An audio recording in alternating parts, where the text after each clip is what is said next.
We are going to be painting another Valentine's card. This one is some strawberries because strawberries are kind of naturally in the shape of a heart. So it's a really fun one to push and make look cutesy for Valentine's Day.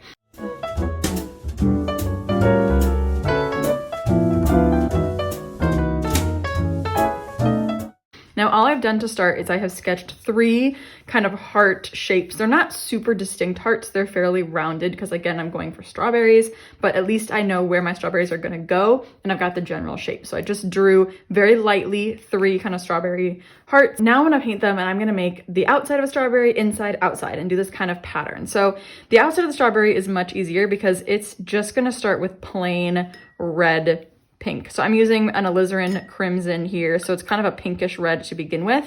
I'm waking it up with my water, watering it down a little bit, and then I'm just gonna fill in my loose heart shape. Now, we're going for very simple strawberries in this tutorial. So I'm just, again, filling in that heart shape. It's very watery paint. This is kind of like the coffee consistency, if you've heard that analogy. It's got enough color that it's bright, but it's not super dark. It's also not barely there. It's kind of this middle of the road. And what I'm going to do is I'm going to make kind of one side a little bit darker.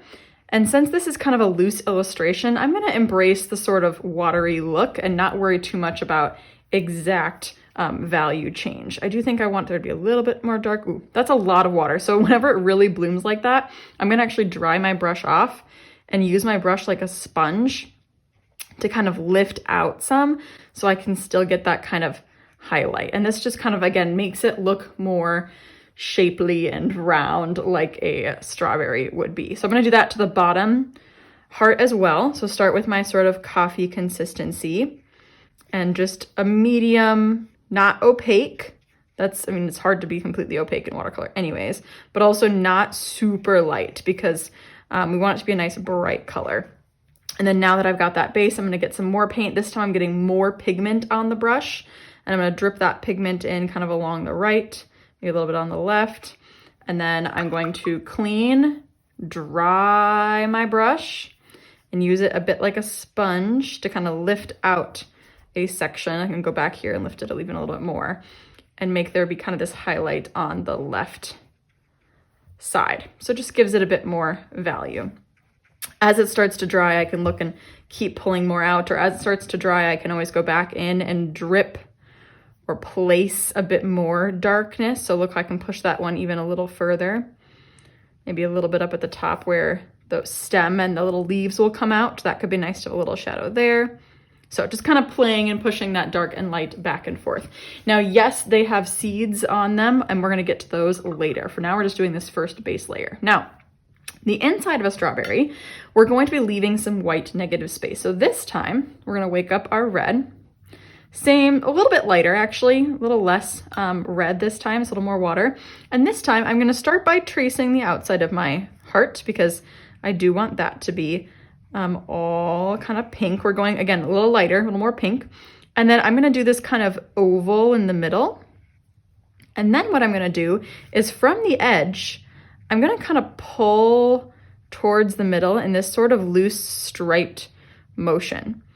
And ideally I want it to kind of blend into the edge. So if the edge of my heart already dried, I'm gonna re-wet that, wake it up a little bit, and just kind of pull in a little bit along the edge.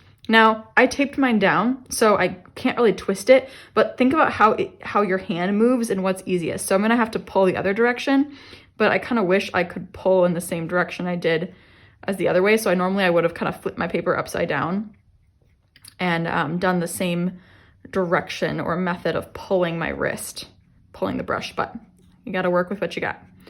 Okay, so what I've done is I've left this sort of beautiful texture where the red of the strawberry kind of bleeds towards the right. Now, the inside of this kind of oval thing that I've created, my goal is to actually, again, do kind of the opposite. So kind of pull out a little bit, but it's not going to be as exact as the edges. So it's more like I'm just kind of dotting the edge just to give it a bit of texture and not as exact.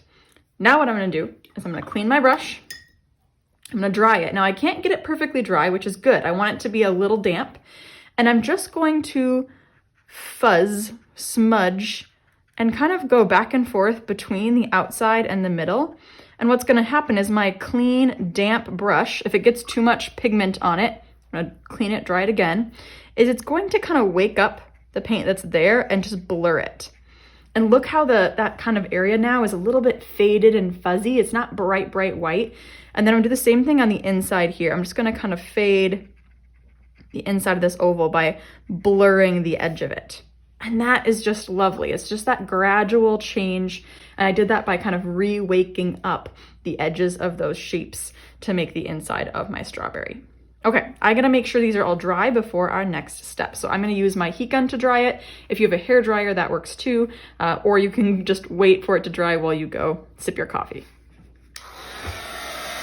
Okay, now the next layer is going to be our seeds. So what we're gonna do for the seeds is we're gonna give them a shadow, like a spot to sit, and then we're gonna add a bright spot on top. So I like to use these white gel pens when I'm adding white on top of something. Technically you could use masking fluid, but these are such small little marks that to me a gel pen like this works way better. So that will be what we add at the end to make the really bright seed.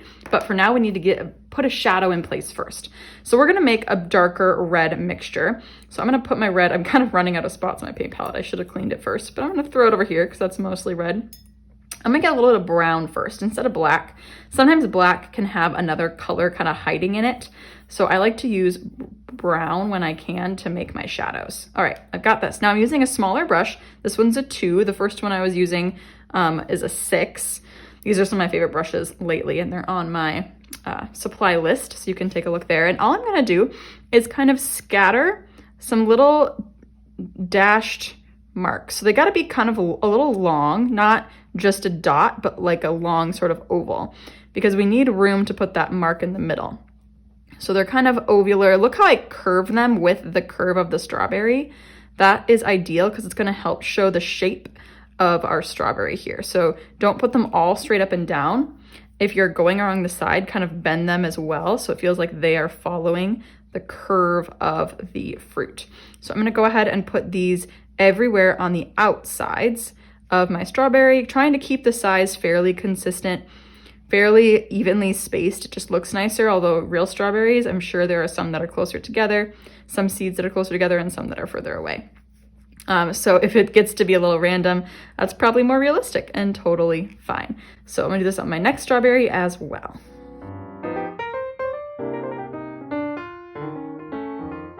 Okay, so I have the dark spots. I need to let those dry. So while they dry, I'm gonna actually give my center strawberry a bit more of a bright edge. So I'm gonna go back into my red paint and just go kind of along the edge where you might be able to see just a little bit of the outside of the actual strawberry, and it'll just give it a bit more contrast. So just tracing around the edge with a bit more red. I'm gonna dry my brush and just give it a bit of a smudge so it's not quite so hard. So I love to use a clean, almost dry brush just to fudge and smudge and smear these edges of things, especially when you're not working wet on wet. It feels hard to blend things together, but this blurring technique of a almost dry, clean brush really helps to kind of fade the edges away where you don't want them. So that just looks 10 times better just with that little edge.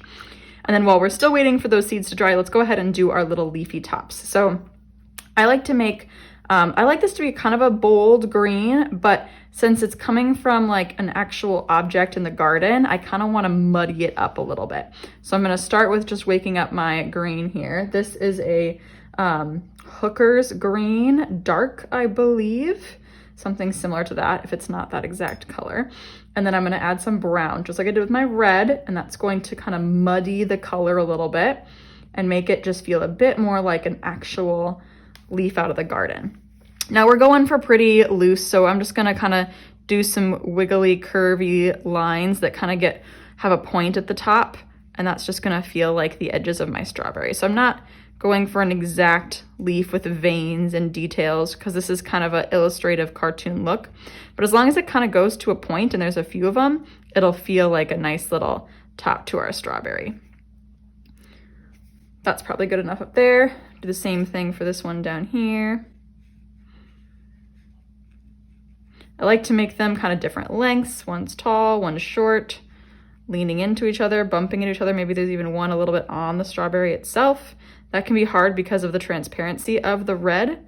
So depending on how dark your strawberry got, that could be trickier, but it's fun to try. And you can still see it a little bit. Well, that guy's fine. Let's do a few in our middle strawberry. Even though it's been cut in half, it can still have some nice little leaves on the top. In fact, that green would actually go just a tiny bit inside the strawberry. Just kind of dot it down in there. Fabulous. All right, that's looking super good. This is actually cute how it is, but I think we're gonna push it one step further by using our white pen. So I'm gonna blast mine dry just to be safe because my pen will not work if it's wet, and I've got the stems now. I don't wanna put my hand in one by accident. So I'm gonna go ahead and dry it again, then we'll finish it off. All right, final step is our white pen. So all I'm gonna do is make a little kind of dot or dash inside each of these little shadow areas. If your pen isn't working right away, get another scratch piece of paper and kind of warm it up a bit first. But I'm just trying to stay inside the center of those dark ovals. Now, technically the seeds are often like a little bit yellow, but I really like this bright white because it looks good with this card and the white of the inside. So it just kind of matches from a color perspective. But you could technically go on top with a little bit of yellow paint onto these tiny dots. You would just have to do so pretty carefully. But gel pen is not permanent. So if you do put paint on top, it will kind of wake it up again and it can get a little bit smudged. So just be careful, but it's totally possible. Oh, I love how those little dots just make it pop. For fun, I'm just gonna put a few little white lines in my leafy guys to give them kind of a highlight or a spark. And then my favorite thing to do, besides the white pen, which is one of my favorite things to do, is use a black permanent pen to also give it a bit more of an illustrative look. So you could totally stop here. This is a lovely little watercolor painting. I love pen and watercolor together, so I'm gonna go ahead and just trace this kind of loosely, not really worrying about matching my shape exactly, because then it just gives me this sort of, well, less pressure. Sometimes I'll even do kind of a few lines to get this sort of sketchy look. I'll trace a few of my leaves to kind of decide which ones are in front. This pen is kind of running out of ink, but that also kind of gives it a scratchy texture, so I'm gonna just roll with it. I'm gonna go outside this guy. Again, not being super exact, I'll even kind of redo a few of my lines if they don't turn out the way I like. Trace those leaves. I love that, that's looking good. I'll trace these leaves. When I'm tracing the leaves, it also is helping me decide kind of which one's in front and which one's behind. And that again pushes this a bit more into reality by having there be more depth with overlapping. Having things overlap is always a great way to show depth to a piece of art. And here I go, I'm gonna add my little initials down here to prove that I did it and just to make it feel finished. And I have created an adorable little card with strawberries. This is supposed to be a Valentine's card, and so I painted it on a card. So this card is actually made of watercolor paper. So now when I take off the tape, it will already be a card that's super easy to give to someone. So now I can take my strawberry painting, I can write a lovely note, and I can gift this to somebody that I care about. They could even frame it and put it in their home as a piece of art. I could even add words to it, or I could do the strawberries. I could have done this horizontally with strawberries and then done words that way. That also would have looked really cute. So I'm really happy with how this one turned out. I hope you enjoy painting along too. If you are looking for ideas of what to paint, check the description for a link to 30 free prompts. I send them out every season. I change the prompts. So throughout the year, you'll get lots of fun ideas of what to paint, and I'll be right there with you painting some fun things. So I'll see you in the next tutorial. Happy Valentine's Day.